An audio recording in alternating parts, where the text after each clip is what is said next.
এবার আপনাদের একটা ঘটনার কথা মনে করাই। 2017 সাল গোর্খাল্যান্ড আন্দোলন, পাহাড় উত্তপ্ত হয়, আর সেই সময় আরো একটা ঘটনা রাজ্য জুড়ে তোলপাড় সৃষ্টি করেছিল। অমিতাভ মালিকের মৃত্যু। নিহত হন এসআই অমিতাভ মালিক। 8 বছর পর এবার সাব ইন্সপেক্টর অমিতাভ মালিককে খুনে গ্রেফতার করা হয়েছে।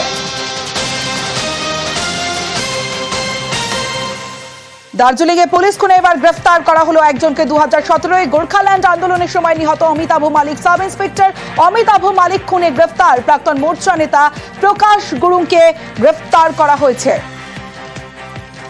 পার্থ রয়েছে আমার সঙ্গে। পার্থ, কিসের ভিত্তিতে গ্রেফতার করা হলো 8 বছর পর?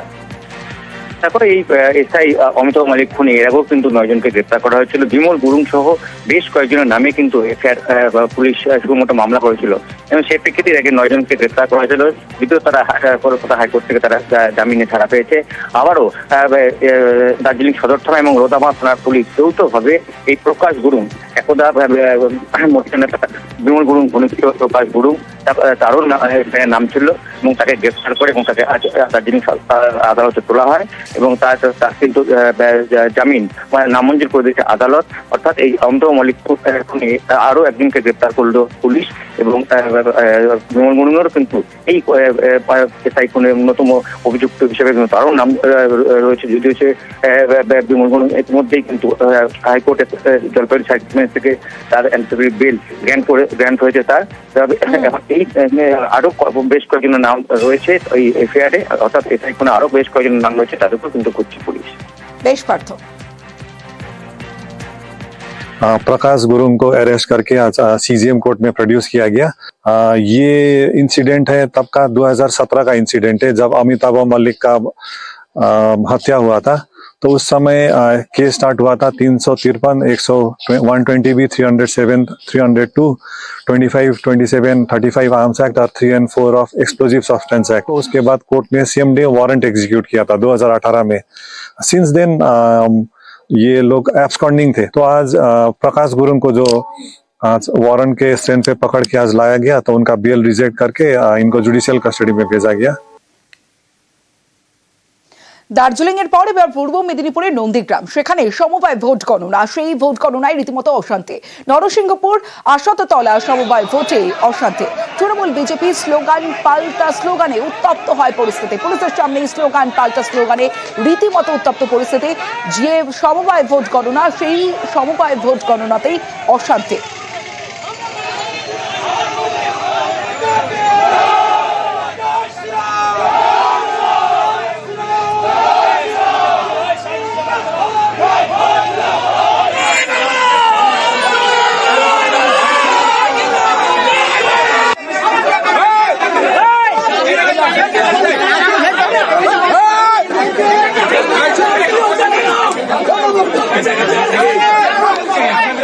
নন্দীগ্রামের সমবায় ভোট গণনায় অশান্তি। একদিকে বিজেপির স্লোগান, অন্যদিকে তৃণমূলের স্লোগান। স্লোগান পাল্টা স্লোগানে উত্তপ্ত পরিস্থিতি। কিন্তু কি থেকে ঘটনার সূত্রপাত জানাবে সুজিত ভৌমিক রয়েছে আমার সঙ্গে। সুজিত, নন্দীগ্রাম 2 নম্বর ব্লকের নরসিংহপুর আশাততলা সমবায় সমিতির নির্বাচন ছিল এবং সেই নির্বাচন সকাল থেকে ভোট গ্রহণ হয়। ভোট চলাকালীন উত্তেজনা থাকা পুলিশ বিরাট সংখ্যক মোতায়েন ছিল, কিন্তু ভোট শেষ হওয়ার পর গণনা শুরু হতেই ভোটের ফলাফল বের হওয়ার আগে থেকেই দুপক্ষ, অর্থাৎ এখানে বিবদমান একেবারে সরাসরি তৃণমূল বনাম বিজেপি, তাদের কর্মী সমর্থকরা মিছিল পাল্টা মিছিল করতে করতেই তারা কিন্তু স্লোগান পাল্টা স্লোগান, যেখানে কিনা একে অপরের বিরুদ্ধে আক্রমণ করতে থাকে, কটাক্ষ করতে থাকে, তা নিয়ে নিজেদের মধ্যে বচসা এবং উত্তেজনা ছড়িয়ে পড়ে। উত্তপ্ত পরিবেশ, সেটাকে সামাল দিতে পুলিশ বাহিনী ঘটনাস্থলে থাকে। শেষমেশ গণনা শেষ হয় এবং গণনা শেষে যেটা দেখা যায় যে জয়ী হয়েছে বিজেপি এবং সেখানে বেশি সংখ্যক আসনে বিজেপি জয়ী হয়েছে এবং 45টি আসন জয়ী হয়েছে বিজেপি, 18টি আসনে জয়ী হয়েছে তৃণমূল। এবং এই এরপর আবার বিজেপির কর্মী সমর্থকরা তারা আবির মেখে, তারা মিষ্টি মিলি করে, তারা বোমা ফাটিয়ে তারা মিছিল করতে থাকে এবং তখনই পুলিশ আরো বেশি সংখ্যক তারা নিয়ন্ত্রণে আনার চেষ্টা করে এবং তৃণমূল কর্মী সমর্থকরা ওই এলাকা থেকে চলে গেলে আপাতত কোনো গন্ডগোল নতুন করে না বাঁধলে উত্তেজনা রয়েছে, তাই পুলিশ পুজোতে রয়েছে। বেসুজিত। নিরপেক্ষ ভোট হয়েছে, তার ফলাফল আমরা পেয়েছি। আমরা 45-18-তে জয়যুক্ত হয়েছি। এই সমবায় সমিতি স্বচ্ছতা এবং সততার সঙ্গে যাতে দুর্নীতিমুক্তভাবে আমাদের বোর্ড পরিচালনা করে তার জন্য আমাদের নজর থাকবে। আশানুরূপ ফল হয়নি, অশুভ শক্তির কাছে পরাজিত। কেন আমরা পয়সা দিতে পারবো না, ওরা যেটা করেছে সেটা আমাদের দ্বারা সম্ভব হয় না। সাধারণ মানুষকে আমরা মন থেকে আমরা ভোট নিয়েছি, আমরা পয়সা দিয়ে কোনো ভোট করিনি। অবশ্যই আমরা চাইব সংগঠনকে বাড়ানোর জন্য, যাতে আগামী দিনে আমরা এই সমবায় সমিতি আমরা দখল করতে পারি। নিউজ 18 প্রাইমে এবার আপনাদের একটা সিসি ক্যামেরা ফুটেজ দেখাবো। প্রথমে সিসি ক্যামেরা ফুটেজটা দেখুন। দেখুন, একজন যুবক এসে টিএমসির পতাকায় আগুন ধরিয়ে দিচ্ছে, আর যিনি আগুন ধরিয়ে দিচ্ছেন তিনি কংগ্রেস কর্মী। আর কংগ্রেস কর্মীর কীর্তি দেখুন। সোদপুর দেশবন্ধু নগরের ছবি আপনাদের দেখাচ্ছি। তৃণমূল ছাত্র পরিষদের যে পতাকা, সেই পতাকায় আগুন, ঠান্ডা মাথায় হেঁটে এসে পতাকায় আগুন, এবং তারপরে আগুন ধরিয়ে আবার হেঁটে চলে যাচ্ছেন। সিসি ক্যামেরা ফুটেজ আপনাদের দেখালাম। সোদপুরের দেশবন্ধু নগরের ছবি। হাতে নাতে ধরা পড়ে মুচলেখা কংগ্রেস কর্মী, সিসি ক্যামেরায় বন্দি কুকীর্তির ছবি। পতাকায় আগুন দিয়ে আবার ঠান্ডা মাথায় পতাকায় আগুন দিলেন, আবার হেঁটে বেরিয়ে গেলেন, সঙ্গে সঙ্গে ধরা পড়ে। আর হাতে নাতে ধরা পড়ে মুচলেখা কংগ্রেস কর্মীর।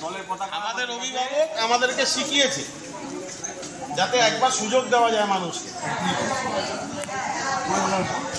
আমাদের দলীয় পতাকা, তৃণমূল ছাত্র পরিষদের পতাকা পুড়িয়ে দেওয়া হয়েছে। সিসিটিভি ফুটেজটা আমরা দেখেছি। এই নক্কারজনক ঘটনা আমরা পানিহাটিতে কোনোদিন দেখিনি। ধরেছেন তাকে? হ্যাঁ, আমরা হাতে নাতে তাকে ধরেছি। তিনি স্বীকারও করেছে যে এটা আমার ভুল হয়েছে। মুচলেখা দিয়েছেন উনি যে আমি ভুল করে ফেলেছি, আমি রাত্রিবেলা মদ খেয়েছিলাম। আচ্ছা, মদ খেয়ে এটা আমি কেন করেছি আমি নিজেও জানি না, এই কথাটা বলেছে। আমরাও তার থেকে মুচলেখা নিয়েছি। ভুলবশত কাজটা হয়ে গেছে। কেন ভুলবশত? হয়ে গেছিল যেটা অন্যায়, তার পরমুহূর্তে রিয়েলাইজ করেছি যে জিনিসটা অন্যায় হয়ে গেছে। কারণ কোনো দলেরই পতাকা পোড়ানোর সংবিধান আমাদের রাইট দেয়নি। এসে দেখি যে পতাকাটা এখানে পোড়া অবস্থায় পড়ে রয়েছে। তো আমরা স্থানীয় যে সিসিটিভি ক্যামেরাগুলো রয়েছে সেই ক্যামেরাগুলোকে আমরা চেক করে ছেলেটিকে শনাক্ত করি। ছেলেটিকে আমরা কোন দল করে? উনি বলছেন উনি কংগ্রেস করেন, এবং ওনার ফেসবুক প্রোফাইল ঘেটে দেখা যায় যে কংগ্রেস করে। তো আমরা থানায় তুলে দিচ্ছিলাম। পরিবারের কাকতি মিনতি মানে বারংবার আমাদেরকে বলছে যে উনিও অন্যায় স্বীকার করছেন, এবং আমাদের নেতৃত্বরা আমাদেরকে যিনি বার্তা দেয় অন্যায় করেছে সুযোগ দেওয়া হোক। তাই জন্য মুচলেখা নিয়ে তার থেকে যে আগামী দিনে এরকম কোনো ঘটনা ঘটবে না, এবং এই ঘটনা উনি নিজেই করেছেন মদ্যপ অবস্থায়, আমরা তাই ছেড়ে